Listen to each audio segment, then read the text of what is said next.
just animals. I want to go back to the ocean and whales and dolphins and these other species. Going back to your point of the us kind of evolving into a more philosophical being, there's some kind of disconnect though. And I don't know, we've spoken about this in a previous podcast, whether that disconnect is overthinking, but you look at dolphins and other beings that are more intelligent than us, they don't really deal with some of the shit that we have to deal with, like taxes.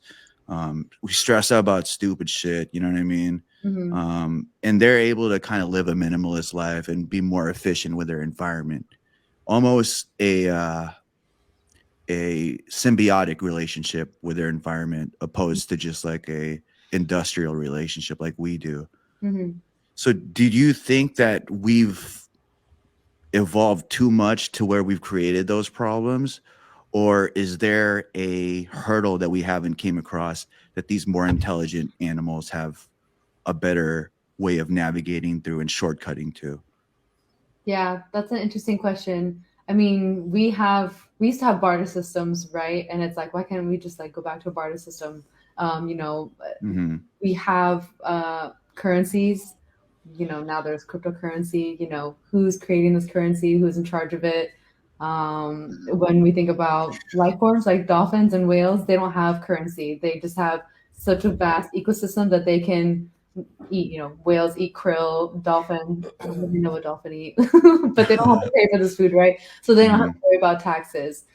I think that we like obviously something that separates humans from animals is self-awareness and that the ability to reflect and think about other problems besides ourselves, you know, including overthinking, which leads to stress, which leads to, not being present. That's very much what like consciousness is about, what yoga is about, is being present in the here and now. If you're worrying about the past, that can lead to depression. If you're worrying about the future, overthinking, you know, that's anxiety, that's stressing for like what is to come. Right.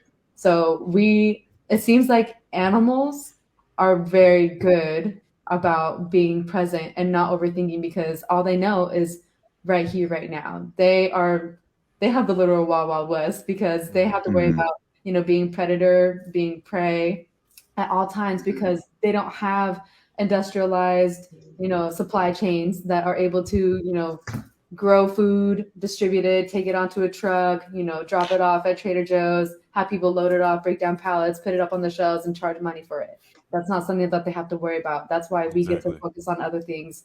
And we've had, you know, automation, you know, so much technology does things for us. You know, we don't have to make our coffee. We can put a Keurig in there, put our mug in there, and it makes it for us while we go do other things. So we're able to take on more tasks and activities in the day, but at what detriment?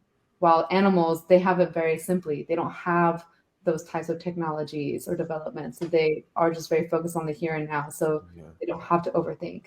They're just very present because they're worrying about their next meal. They're worrying about safety. They're worrying about, you know, reproducing. So I think that's a really interesting question. It's almost like we're going forward, but is it like setting us back? Right. You know? Right. Can you imagine watching a lion making coffee the old-fashioned way while we have technology doing it for us? Yo, no, like imagine what a lion would evolve to be if it like went at a sit-down restaurant and, you know, got deer whenever it wanted.